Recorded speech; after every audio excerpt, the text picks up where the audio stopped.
नवी मुंबई के real estate industry में आज पहली बार ऐसा हम सबको देखने को मिला है कि जितने रियल एस्टेट डेवलपर्स काम कर रहे हैं, डेफिनेटली बहुत सारे चैलेंजेस हमारे सामने आते हैं। कभी हम सेंट्रल गवर्नमेंट के पास पोजीशन करते हैं, कभी state government, Navi Mumbai municipal corporation, CIDCO वगैरह।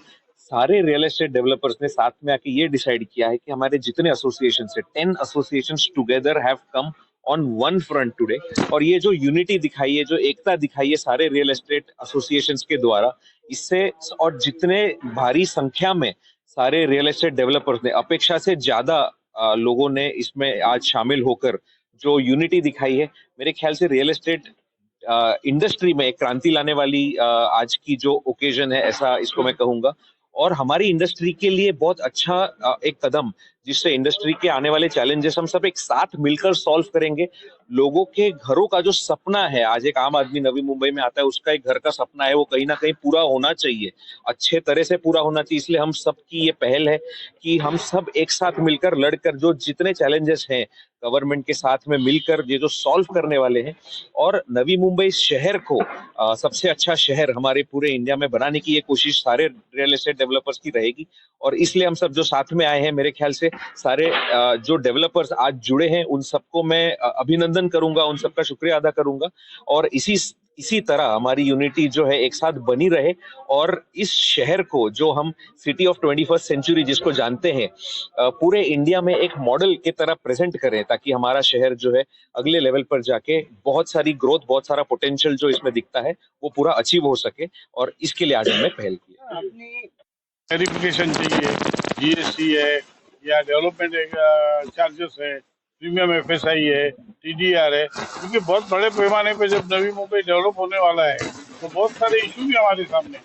तो ये इशू को सॉल्व करने के लिए हम लोग सब यूनाइटेड हुए हैं, और आगे जाके ये इशू पे एक एक अथॉरिटी को जाके मिल के, और बाद में उसका लिए जो सेमिनार या उसका डिस्कशन पब्लिक में हम लोग हमारे बीच में लाके करना चाहते हैं। तो ये हिसाब से हम लोग इसको आगे लेके जाएंगे, और केंद्र सरकार को भी हम लोग सजेशन भेजेंगे कि जो हमें राहत दे सके।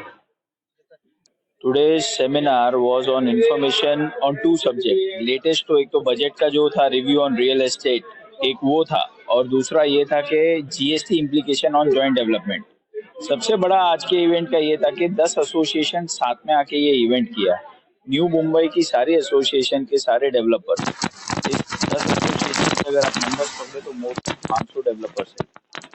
इस 500 डेवलपर्स के end of the day common he problems है, भले वो लोकल लेवल पे हो कि सरकार लेवल पे हो। तो ये एक यूनिटी है जो फर्स्ट टाइम न्यू बॉम्बे के हिस्ट्री में लास्ट 30 इयर्स में एक सिंगल प्लेटफॉर्म के नीचे आई है और अपने प्रॉब्लम्स एड्रेस कर आई। देखिए, ये जो सेमिनार बिल्डर एसोसिएशन ने रखा है, उसका डेफिनेटली बिकॉज क्या होता है कि हमने जो सीखा बजट में से, हमने अपना नॉलेज शेयर किया, तो वो बिल्डर एसोसिएशन में जो भी मेंबर्स, जो पार्टिसिपेंट्स किए, उनको एक आइडिया आएगा कि टैक्स इस बजट में क्या चेंजेस थे जो उनको रियल एस्टेट सेक्टर में इम्पैक्ट कर रहे हैं in terms of capital gain and all. तो ये इस टाइप की जो सेमिनार्स होती है, ये हमेशा बेनिफिशियल होती है और वो करना भी चाहिए। सर, इससे नवी मुंबई के बिल्डर्स ग्राहकों के लिए किस तरह का बजट के थ्रू फायदा होगा? देखिए, जो बजट में इस बार जो चेंजेस लाए गए हैं कि भाई कैपिटल गेन का कंट्रीब्यूशन कैसे होना है, कि जैसे अगर आपने प्रॉपर्टी 23 जुलाई के बाद में बेचा, 23 जुलाई 24 के बाद में, तो उसका जो लॉन्ग टर्म कैपिटल गेन है उसके ऊपर आपको इंडेक्सेशन नहीं मिलेगा।